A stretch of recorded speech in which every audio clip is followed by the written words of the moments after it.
I watched over 200 Booktubers best books of 2024 videos, and I have found the people with the most taste in common with me.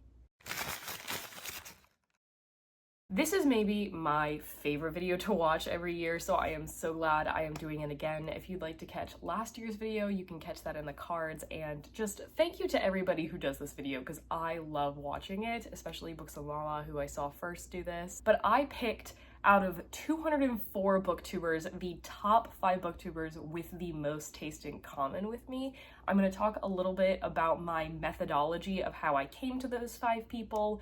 Then I'm going to talk about the 5 people I chose and what books I'm going to be reading from them, and then we're going to get straight into the vlog. This video is chaptered if you'd like to skip around to what you'd like to see. Basically, I scrubbed through the videos of 204 booktubers' best books of the year videos. I tallied up if I'd read each book that they mentioned. If so, what I rated them, and if not, if it was actively on my TBR or not. Of those 204 people, 178 people had mentioned at least one book that I had read. And 125 of them mentioned at least one book I gave 5 stars. I made a giant spreadsheet of these categories and made a bunch of different superlatives that I could sort through. As you can see here, including the average rating of the books that I had read and the highest percentage of 5 stars that I'd given out of the total number of books they'd mentioned. Then I decided to eliminate anybody who had under 3 books that I had read, and or any person with 2 or more books that I had given 2-star, 1-star, or DNF to.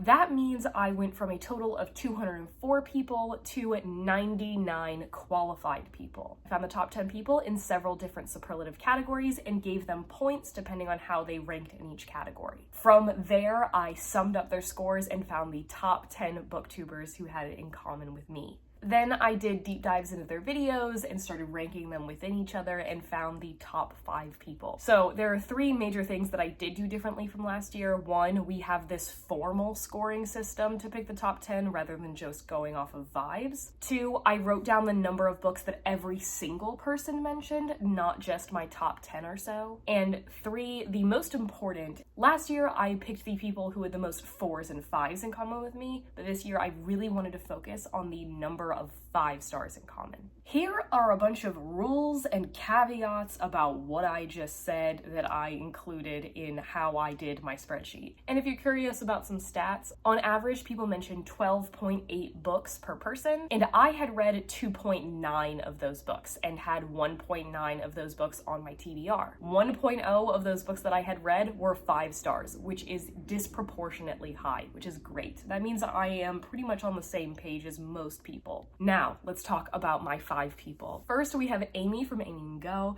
who was one of the very first videos I watched and definitely the first high scoring person. She tied for the most 5 stars, and of my top 10 people, she had the most favorites and the second most number I'd read. She had a top 24 list, but separated out her 5s, 4.5s, and 4.25s, and she only had 5 5s. So I decided to go with her 5s and 4.5s. Out of those 15, I had read 9, 7 were favorites, and 5 were 5 stars. We overlapped the most in fantasy and literary fiction, but I had read all of the fantasy books that she mentioned, so we're going with literary fiction. And one book on her list was on one of my annual challenges for the year and was one of her 5 stars, so I will be reading Hello Beautiful by Anne Napolitano. This is a literary fiction that is about the Padavano family. It doesn't have much going on in the synopsis, but I do know that this is at least inspired by Little Women, which I adore. Second, we have Katya of Kat Reads a Lot, who is the only returning person from last year's video.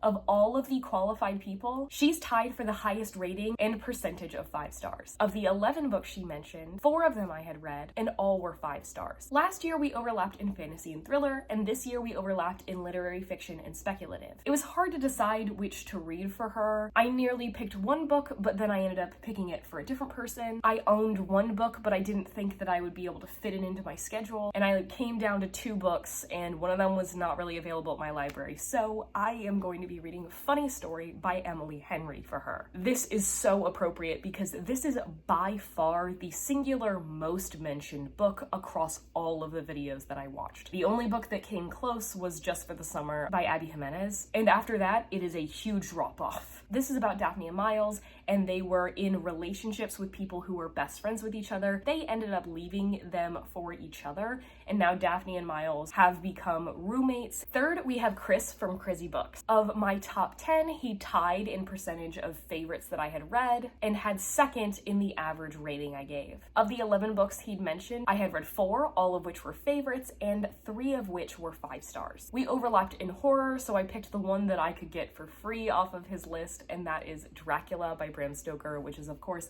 the classic about vampires. Fourth, we have Smitty from Smitty1423. Out of the 204 people, Smitty is one of only 4 people who only mentioned books that I had either read or actively had on my TBR. So we clearly have the most in taste in common in terms of what books are on our radars. Of my top 10, he tied for the highest percent read of mentioned and favorites of mentioned. Of the 10 books or series he'd mentioned, I had read 7 of them, 5 of which were favorites, and 3 of them were 5 stars. We overlapped in fantasy, so I'm going to be reading the book of his that I already own, and that is Blood Over Brighthaven by Emma Wong, which I am too lazy to get. This is a fantasy dark academia about our main character, Siona, who lives in this magically protected city, and she has been training her whole life to be the first female high mage. She finally accomplishes it, only to find out that there is a darker meaning behind the magic that she has been dedicating her whole life to.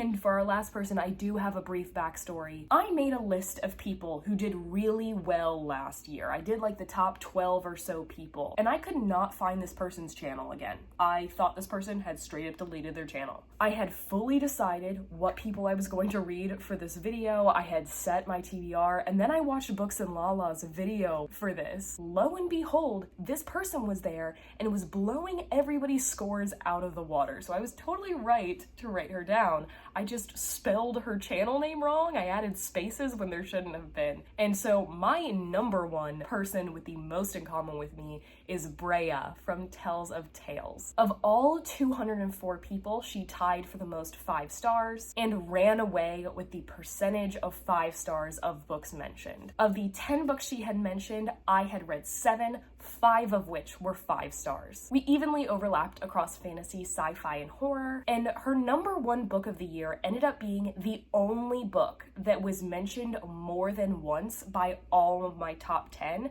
that I had not already read. And that is Monstrilio by Gerardo Solano Cordova.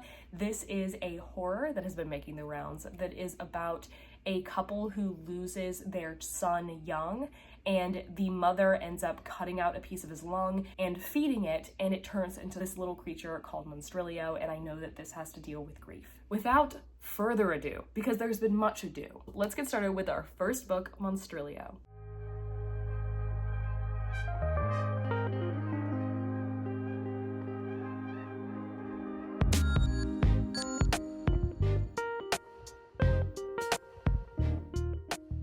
I finally have a different angle to vlog from. I have a dresser now in my room, which I haven't had, even though I have lived here for like a year and a half. I have started my first book, Monstrilio. I am 100 pages in.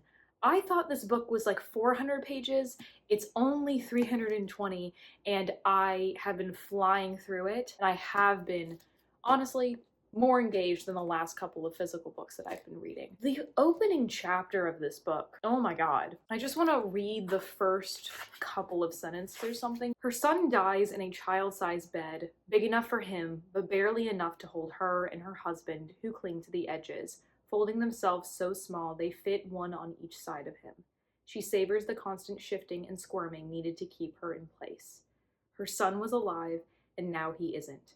No thunder, no angels weeping, no cloaked death, no grace, just his silent body, unbreathing, and the blunt realization that this is it. That's the first 2 sentences or something. Immediately, I've already been pretty emotional the last couple days, just because there's been so much going on lately, and I already was like tearing up at that description. So there are 4 different parts to this book, and each of them is going to be from a different perspective. At this point, we have moved on to the second perspective. The first perspective that we follow is the mother of Santiago. Monstrillo is a horror. I believe this came out maybe end of 2023, and it is about a Mexican family and their son, who only had one lung, ended up dying at 11. They didn't think he was going to survive like his first week, but he ended up living to 11. The mother cuts out a piece of his lung. She hears a folk tale that if you feed a piece of someone's body, it will create a new being. She ends up doing that, and we get Monstrillo. We haven't seen as much of him yet at this part of the book. It's just been a very poignant, deep dive into grief and how it tears people apart. Like, externally, it can ruin relationships if people aren't being mindful of that, and also internally ripping people apart and changing what they are like. I'm really loving the language in here, and I am a horror as metaphor girly, and so I really love how this is taking an approach to grief. Is this going to be my first proper 5-star of the year? It's very possible.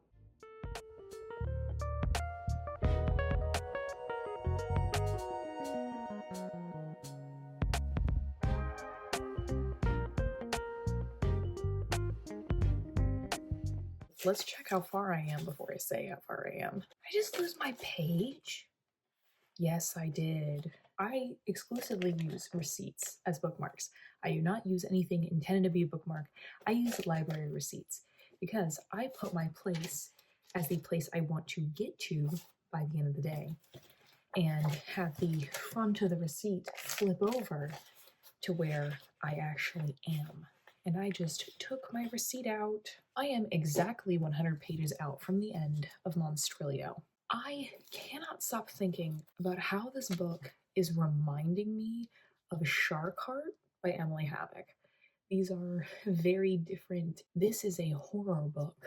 That is a magical realism. These two are like dealing with loss in a speculative way. The fact that we have different perspectives that we are following, and it's each in different sections of the book, and we don't return to those characters, and like how a weird animal thing is going on. There's just a lot of parallels that I'm drawing, and not in a bad way. I gave Shark Heart a 4.5, which it's actually funny that this is reminding me of that because I actually read that for this video last year. In Shark Heart, the first section of the book was the one that most emotionally impacted me, and the other ones less so. And I think that's kind of what's happening here, but like it makes a little bit more sense, and you can kind of tell that that's where the book was going because we're seeing Monstrillo as he's growing up, and like the different phases of Monstrillo's life. There's been a bigger time jump in between sections 2 and 3, and it's definitely becoming a different feeling than how the first section felt. But it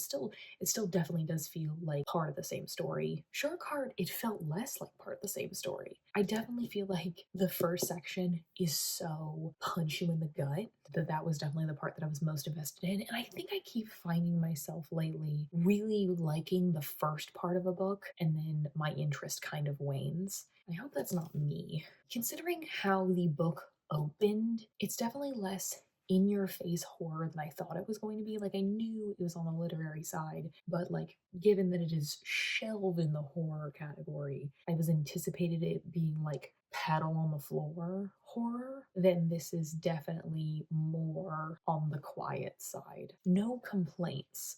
I think this is definitely going to end up being a book that I recommend a lot. I don't know that it's feeling like a 5-star. It's not going to be a 4.0. Like, it's going to be more than a 4.0, at least as how I'm feeling right now. So let me go finish this and I'll let you know what I thought.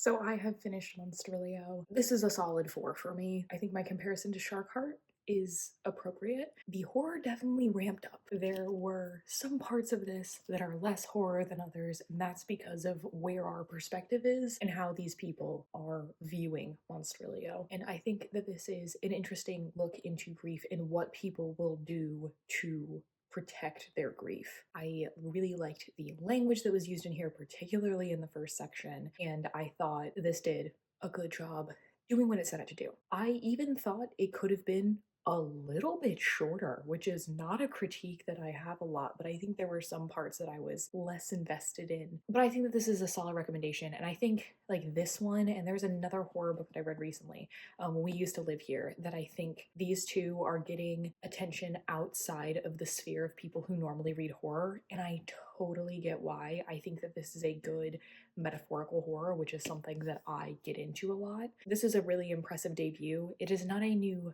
favorite of all time, but it is something that I would really easily recommend to somebody. I think the parts of this that were horror, it reminded me of some of my favorite horror movies. I'm glad that this is getting the attention that it deserves, and I have finished my first book for this vlog, so that's great. So thank you to Brea and Katya for finally making me read this one. So I am actually going on vacation right now. I am going to leave within 30 minutes. We are going to be going to Disney. I don't know how much I'm going to be taking you with me. There was an idea of maybe doing a separate short video that was just all my Disney stuff while this is going on. I wasn't intending on reading my books for this video during my trip, but it's just kind of how the books fell. I will try to update you whenever I can while over this busy little period. Next up, I'm going to be reading Blood Over Brighthaven, which I am also buddy reading, and I am going to be picking up the audiobook of Dracula, which I have decided to do the Alan Cumming Tim Curry version, so I'm very excited to get this all-star cast.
Welcome to the Tiana room. I am 1/3 of the way into Blood Over Brighthaven. So this is a standalone fantasy dark academia in which there is this like protected city that is holding out against this magical thing called the Blight that will kill you. And there are a bunch of sorcerers who are innovating to get better life for the city. And our main character is wanting to be one of those mages, but she is a woman. A woman has never been one of the 100 high mages of the city, and she has just become the first one, and people aren't treating her very well. And she gets an assistant who is of a group of people who people don't take very kindly to, and she's also being like racist to this guy and not always seeing that she's like treating him like men are treating her. To me, the cool thing about this book is that the magic is like magical coding. Think Foundry side. It's like you type into a typewriter, essentially code. There's two different parts of a spell, and you have to work together to siphon energy from this other realm to get what you want to happen. It's very cool. It has been a little bit info dumpy so far, but I have been enjoying learning about the world, and I'm excited to see where Emma Wong takes it, because I know that this gets pretty brutal. I want it to see it get brutal and kind of get out of the world building stage, because I feel like maybe we should spread that out a little bit more. But otherwise, having a good time.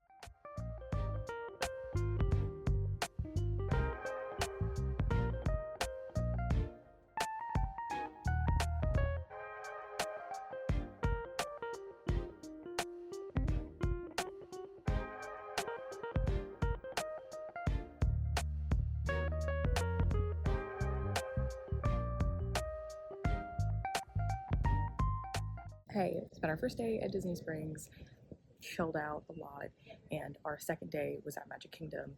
We basically did rope drop to close. We did rope drop, and there was extra hours added to the end of the day, and I was like, I'm tired. I want to go home. We're going to be at Epcot all day tomorrow. Let's just go home. But we got to do basically everything we wanted to do. We did Tiana's Bio Adventure. Really cute. I think the animatronics are fantastic. I think there's a little bit of dead air on the ride. I think there's a little bit more, or like a few like different things that they could have done across the ride rather than like kind of repeating itself. But it was still super fun, and I think the retheming was needed. The ending scene is fantastic. And then Tron genuinely surprised me, like how much fun it was. Like the original launch at the top of it, I was genuinely startled. But I am halfway through Blood Over Whitehaven. I haven't gotten very far, but I did want to update because some revelations have happened that like have completely changed the game of the book. This book is very much about like lore and people discussing lore and implications and like religion. It is not at this point in the book action heavy at all. It is mostly people in a lab talking about how the magic works. Sort of Kaigen was like action forward, at least at first, but I think it's going to get crazy given big revelation that just happened. And that is really making our character question a lot because she prides herself on wanting to know the truth, but she does not realize how much what she believes to be the truth is bound up in like the government that she's a part of and like the religion. It's a political, religious, magical state. I think it's a really good way to kind of attack our main character's point of view through this. I'm having a better time since the revelation than before it. I do think it's kind of like I can see the puppet strings of the book when it's just people talking about the lore, but doing well. Time for Epcot.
Hello! If I sound a little bit sick, it's because I am. We are home from Disney World. I'll tell you a little bit about what else we did. So on the second day in the parks, we were at Epcot, and on the third, we went to Hollywood Studios. We skipped Animal Kingdom this time. The only thing that we missed out is that we did not get to ride Dinosaur for the last time, which is a ride we all love. Sad to see it go, excited to see what they do with it. In Epcot, we ended up doing a couple of really cool things. One, we did get to ride the new Guardians of the Galaxy ride. That's like the Marvel thing that I'm a huge fan of. This was one of the coolest ride experiences I've ever had. I couldn't like film anything. They told us to put our phones away. The thing that was really special about it was not actually that it was Guardians of the Galaxy. It was the type of coaster it was. On top of being a coaster, the carts that you're in actually spin. So you have a whole new like axis of motion and you don't know what's coming next because it's entirely in the dark, and you're also listening to awesome music. So seriously, one of my favorite rides I've ever been on. And we also got to go to Space 220 for the first time. I'm not gonna lie, the pictures actually do it justice. It does look exactly like it's been advertised.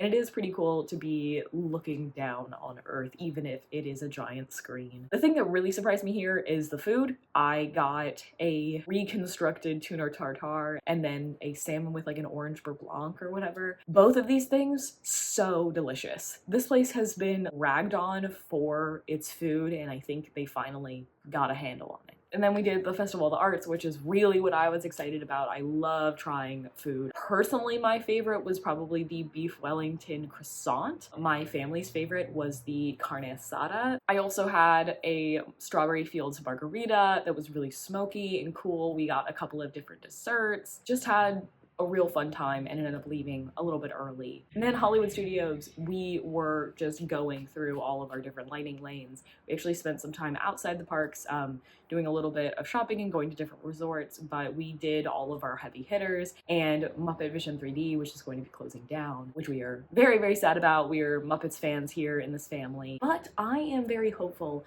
about the transition that they are making to making the Rock and Roller Coaster be Muppets. We love the Rock and Roller Coaster, one of my favorite coasters of all time. As much as I am sad to see the theming of it go, I think that this is a really good idea that they have here, and I'm excited to see it have a different flavor to it. I really wanted to ride it multiple times. We only got it once because it kept going down, so maybe it's a good thing that it is getting a refurbishment. We also spent a lot of our time doing the Disney trading pins. Here are a bunch that I ended up trading for, and here are a couple that I ended up buying myself. Maybe I'll show you like what my pin board looks like now after I put everything together. But on my drive home, I actually did end up finishing Blood Over Whitehaven, as did Katie. We did complete our buddy read, yay! I'm kind of struggling to remember what I have talked about. Siona is the first woman to be chosen to be part of the elite group of magic users, and they are trying to do this big magical construction on a deadline, and she is trying her best to innovate magic.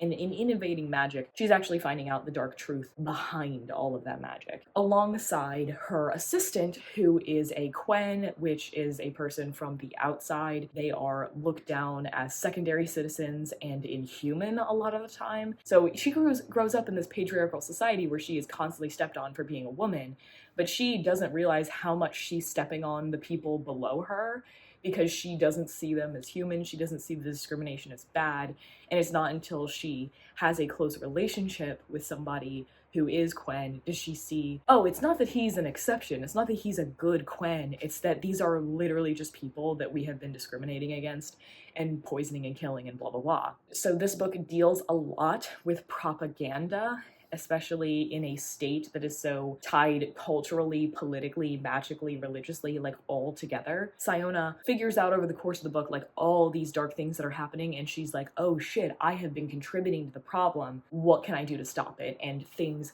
get crazy. There are some scenes in this that are quite bloody, and honestly, both me and Katie individually pointed out similarities in this to R.F. Kuang's writing. So I think if you're an R.F. Kuang fan, you're going to like this, especially if you like Babel or the Poppy War. Babel, the plots of this are very similar. I feel like there's tone match with the Poppy War. Overall, I thought that the escalation of the stakes and the plot was really solid. I thought that this was pretty succinct in what it was going for, and I just thought the character journey of Siona, as she's going from a very selfish person who has these rigid beliefs going into someone who really is seeing the truth for the first time and is really devastated about it and is trying to figure out how to deal with it appropriately. Very interesting. I think that this book's ending was one of its strongest suits. I think it gets better as it goes along. However, this was one of those books that I felt like I could see the puppet strings. I was not sucked into this book. I was not experiencing the characters and the scenes. I felt like I was seeing the author play with the marionettes, and I felt like I could see what the author was trying to do with every conversation that was being had. When she is trying to explain to Tommel how magic works, it didn't feel like, oh, she's explaining it to Tommel. It felt like it was being explained to me, the reader. Like, I kind of felt that dissonance of no longer being inside of the story, if that makes sense. So I really did like the plot and the themes and the message of this book, and I'm really glad that this is getting such high reviews. I think that the execution, or maybe the writing style, pushed me off of this being a 5-star. I think that this is a really solid recommendation. I definitely get why people who love books that I love this, especially because I also really enjoyed The Sword of Kaigen. I gave it a 4.5, so I was really looking forward to this one, and I'm glad that I got a book that was so high on my TBR into this video. At the very least, a 4.0, very solid recommendation. I have actually started my next 2 books. I've read a little bit of Dracula and a little bit of Funny Story. Dracula, just off the bat, I haven't gotten very far. I have been kind of astonished at how modern feeling it felt. I guess I didn't really know when Dracula was written, but it was written in the 1890s. Like, it is more recent than the Brontes, and I didn't know that. Like, if you had asked me, I would have said 1850s. The phrase cowboy hat is used in the first chapter, which I thought was astonishing. What has been interesting to me so far has not been necessarily like the horror or the setup, it has been comparing the actual book to my cultural knowledge of Dracula. So we'll see how it goes. I haven't had a lot of thoughts yet. Funny story, I've gotten to probably like the 10-15% mark. There's Daphne and Miles. They were each dating Peter and Petra. Daphne and Peter were engaged. Peter and Petra were childhood best friends. At the bachelor party for Peter, Petra ended up going, announcing her love for him. They ended up leaving both of their partners and have gotten engaged and are getting married in a couple of months. And Daphne and Miles have been totally left by the wayside by these very rich, always happy, joyful people that everybody loves who have absolutely shunted them. And the two of them have decided to move in together because Daphne has been kicked out of the house that she like left everything in her life to be with Peter at. Miles like needs help with the rent. So they end up moving in together and kind of commiserating together. They have been crying a lot together. They have been getting drunk a lot together. Right now, they're both kind of messes and are feeling each other out. They get along really well, but they don't know each other very well, and we're finding that out. And they have just gotten the wedding invitation. They think that the best solution is to show up as a couple together. And I kind of like the fact that both of them are so on board for this. Like, it is not, nobody's giving pushback. Both of them are like, no, actually, let's do this thing that could be destructive. And it's just kind of given me a different vibe from most of Emily Henry's books so far. So I will update you when I have something to say about either of my books. Hello, I am over halfway through Funny Story. I have no problems with this book so far, which for a romance book has been pretty hard for me to say lately. I don't feel strongly about it. Here's the good things. I think Daphne and Miles play off each other well enough. I like the roommate dynamic that they have where they do know each other. They are in a rhythm with each other and like are actively getting to know each other over the course of this book. And they both have like stuff that they're going through, and some of that's shared and some of that they haven't talked about yet. And I think they're doing good. I think that Daphne, she's got a couple of different journeys that she's working on. She has constantly tried to adjust herself to be what other people need, that she hasn't really found a way to define herself. And since this long-term relationship ended, she's kind of reeling and doesn't feel like she has a lot going for herself. And like she is learning to find those things for herself. And I like that. Honestly, I'm also quite liking the side characters, which is usually something that I like don't care about in rom-coms. They're usually just there for a singular function, but like in this case, they actually feel like fleshed out people. I like the two of them together. I'm not like passionate about it in any way. I'm just feeling good. I think in previous Emily Henry's books, I've thought certain moments were really funny. I'm not really seeing that here. I haven't had a moment where I'm like, ah ha ha. I think I'm just not like the most into Miles. He's not like a bad dude in any way. Even when they've got this sort of situationship thing kind of going on, they do seem to have like pretty good communication about it, and that's because they're both obviously just got out of long-term relationships and like have other things going on. They seem to be mostly on the same page, and they're both kind of confused about what they're doing, and that's fair. I'm just not finding myself being remarkably attached to either the characters as individuals or the relationship. I'll let you know when I finish. Everybody be super proud of me. The shelves are finally up. Thank you, Austin. This was a pain, but now I can film from this angle again, so that's good. I have finished Funny Story and 0 complaints. Literally, there's nothing wrong with this book. And I do think at least the last 25% that I just read in the last sitting, I liked more than I liked the rest of it. But I really liked the maturity of just about everybody in this book. I felt like we had good communication between everybody. I think it had a good balance between her trying to form other relationships and also forming the one with Miles. A lot of the relationship things, not just romantically, were really realistic. The struggles to make friends as an adult, like difficult relationships with parents and everything. That's already the things that I like more in Emily Henry's books. Like, I like her general fiction stuff, usually more than I like the romance parts of the book. But I think that these two work really well together, and it just did everything that it wanted to do, and that's good. I just wasn't obsessed. This is a recommendation I would give to other people, and I understand why it was so crowd-pleasing this year. In my opinion, of the 4 that I've read of her 5 romances, I would say it's probably the most crowd-pleasing based on its content and also from the reviews I've been seeing. But maybe that's because the people who don't like Emily Henry have stopped reading her by now. I don't know. I don't think I have much more to say, honestly, even though this is like the most talked about book of the year.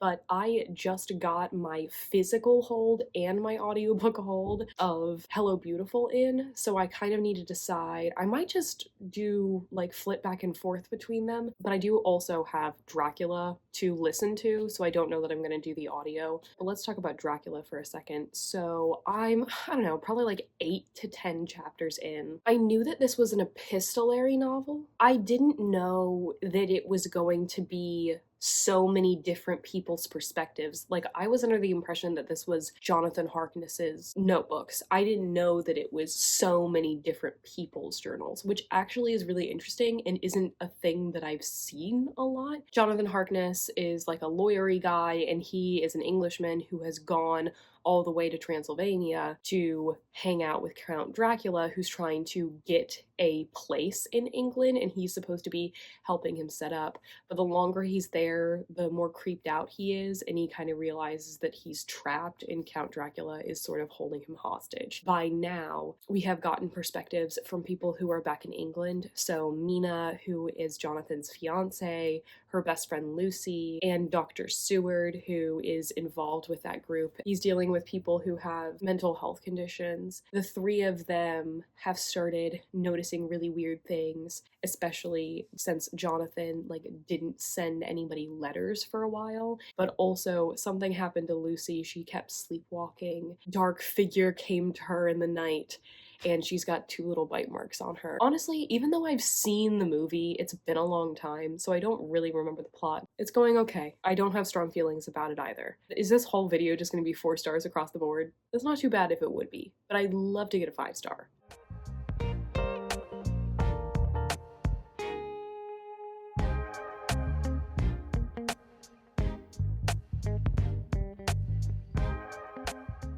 Listening to Dracula right now, and whenever somebody has been feeling faint or they've been giving blood to anybody else, they have been given port wine, which is the only kind of wine I have right now.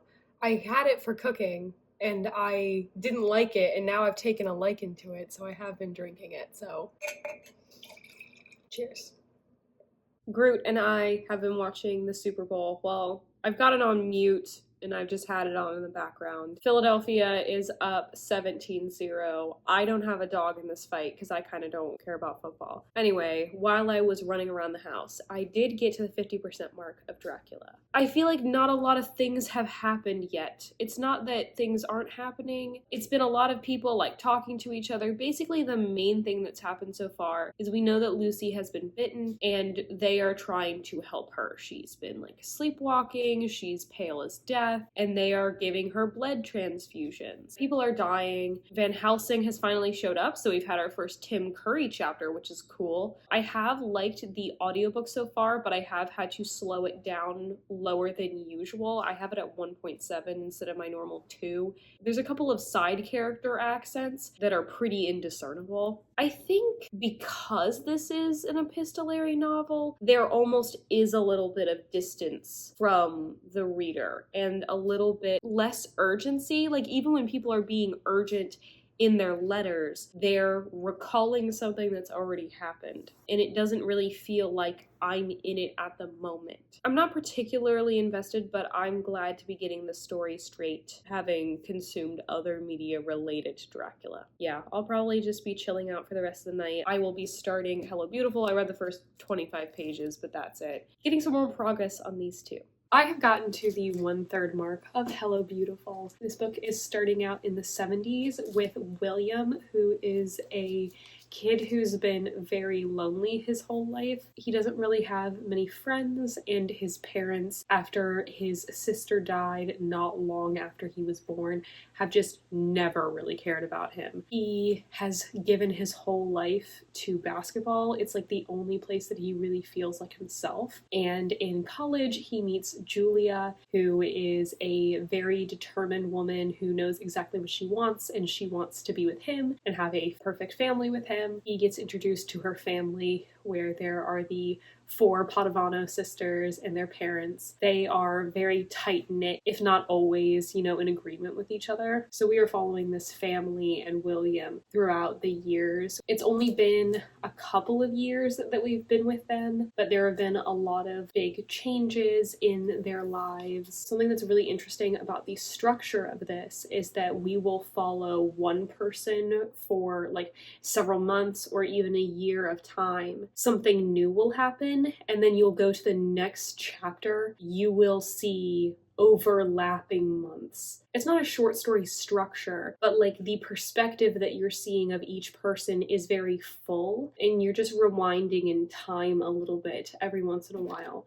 And that's something that I read in a book recently and wasn't a huge fan of, but this in like a family drama where it's taking place over years and years, I think is something that's working a little bit better. And this calls itself an exquisite homage to Little Women. When I was first reading this, I was like, okay, where's the Little Women part? We know that there are 4 sisters, which sister is going to be which, and I definitely anticipated it being a little bit more a retelling of Little Women, and it's not. Like, these sisters are not a one-to-one comparison to the sisters, so like I'm kind of wondering how much is this going to have in common with Little Women, and why is that listed in the synopsis of the book? Because clearly it's important enough. But I have definitely been feeling for this book. There are a lot of like complicated emotions, like people not necessarily making the right decisions for each other, and because you get to see everybody's perspective, you know more than any one person. Right now, I'm particularly feeling for William. He is so depressed, and he like doesn't realize that that's what's up with him. He has no direction in his life, and he has kind of just let other people tell him what his direction should be, and he has no means to communicate that, and he's really scared about a lot of the things in his life, and he has no outlet to do anything about it. And like, I just want this man to go to therapy and figure it out and communicate with other people. Meanwhile, his girlfriend and then wife, Julia, she absolutely knows what she wants, and she's gonna go for it. She's so determined. She is going to make a plan for every single person around her, and they're gonna follow that plan. And Julia kind of realizes, because this is in the 70s, that she has been wanting all this ambition for her husband when she really should have been wanting all of this stuff for herself. Layered is the word that is coming to mind with this, and I'm enjoying it. And I've also made some more progress in Dracula. So we have definitely had some more action things happen, and that has kind of picked up the pace for me. I have like felt more interested, and also one thing that I think is really interesting that just happened is that Nina has decided to collect everyone's diaries and put them in a chronological order. So like this is the thing in the story as well, which I think is always a really cool literary device. But also like surprised how much stuff is kind of happening like away from the characters. A lot of the things are like, oh, they're hearing rumors about this or that, and that means this. Definitely gonna work on both of these tonight. I have finished Hello Beautiful, and I really love this book. The big thing that I can say about this book is that I did not want to put it down. I have had a real problem lately. When I'm reading a book, like I keep picking up my phone, and I've tried to be better about it lately, like putting my phone in another room when I'm reading, but like I still find myself, zoning out, thinking about other things while I'm reading a book, and that did not happen with this one at all. I continued to stay sucked into the book. Sometimes when you read, you are aware that you are reading words on a page, and sometimes you're just sucked into the story. And this was a case of being sucked into the story. I was very invested in the relationships between our sisters, how they didn't always play out in the way that you want them to. They don't always make kind decisions to other people, but no matter what, their decisions are brave, and I think that's something that the book definitely talks about. Everyone's making the decisions that they think are the best, whether that is informed or not. We do mostly follow Sylvie and Julia, who are the two oldest sisters, and the couple of people around them. The other two sisters we don't see from their perspective nearly as much, but we do talk to them a lot. The inspiration being from Little Women, I think there are a lot of easy comparisons to make. Like, there are obviously different plot points that feel like they're coming from Little Women, but this is much more of like a set novel with beginning, middle, and end, a little bit more than Little Women is. Like I've said before, it's not one-to-one. There is not a sister who is Jo. There are multiple different Jo characteristics that are sprinkled throughout, and all of the sisters have different aspects of different people, but these are their own characters. And we see them over the course of what ends up being like over 30 years. I will also say something that I don't normally love in books is sometimes when a book takes place over a long period of time, I feel like I'm missing something. I feel like we're just skipping to the parts that are important and it's not flowing naturally. This flowed naturally. This is the length that it should be. This like covers exactly what it should. The plot beats are good. I really appreciated all of our different characters. I think they were built out really well. And I liked, you know, the lessons that they're learning, even sometimes when people seem to learn them a little bit too late. I took my time a little bit more with this one than with other books, and I just had a great time with it. And I'm so glad I read this because, like, I might not have even picked this were it not for Katie having put it on my radar. And then, like, I would not have gotten to this book anytime soon were it not for Amy putting it on there. Given our taste in literary fiction, like, this and Beartown were in Amy's top 5 and her only 5 stars of the year.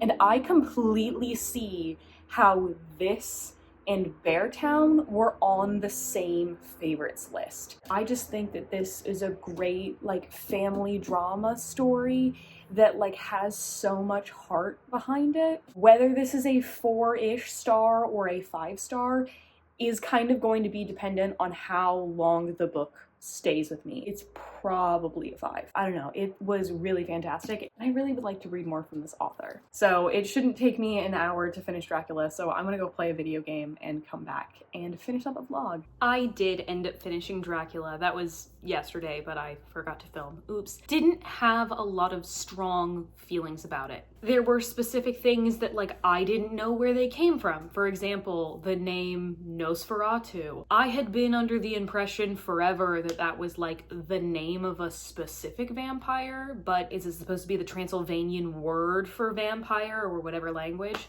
I don't know how much epistolary format added to the story, because I kind of felt a little bit of a distance between myself and the action. There's a lot of people telling other people what's already happened. Dracula is barely in this book. Like, this book is about him, and they're, like, trying to track him down, trying to figure out what's happening. It's all happening because of him.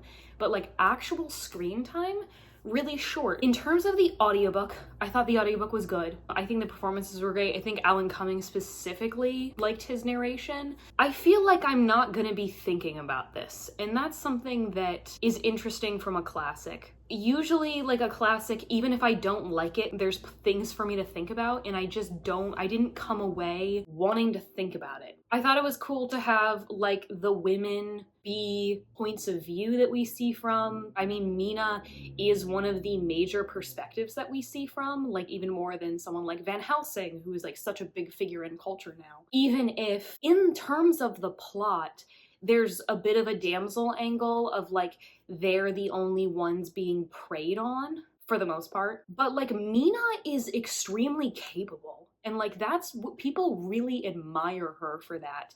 Even if they are thinking like, oh, women need to be protected. And she's like, oh, I'm so glad to have men to protect me. I think the women were respected, even if they were still put into almost damsel positions. Lucy is put in a damsel position for sure. Mina less so. I think I've figured out I'm not a vampire person. I never have been a vampire person. I was too young for the Twilight craze. Usually, I'm not really interested in vampires in a romantic sense. I'm not really interested in vampires in a horror sense. And in this, I did think there were more like vampire gimmicks, like not in a bad way. Like, I just read Salem's Lot in December, and it was like basically the thing that you do against it is you pray at it and hold a crucifix in its face. And I'm like, I don't find that like interesting, suspenseful. Whereas this, I felt like the trial and error almost of figuring out the vampirism worked. Maybe we can hold off on this person for a little bit longer. Let's test the boundaries of what we're able to do with the vampirism. That was the part that I think I found the most interesting. Those are kind of my thoughts. The stuff that interested me was different than I thought it was going to be. One of my favorite books is A Dowry of Blood, which is a book that is talking about the brides of Dracula who appear in this. In A Dowry of Blood, we are seeing from one of the wives' points of view. He's adding more people to their group and adding more brides. She's seeing like how she's being manipulated by Dracula. And like, even though that book is technically about vampires, it's not about the vampires. Like, the vampire is a set dressing to a story about abuse. And that is interesting to me in a way that like a vampire story is less so.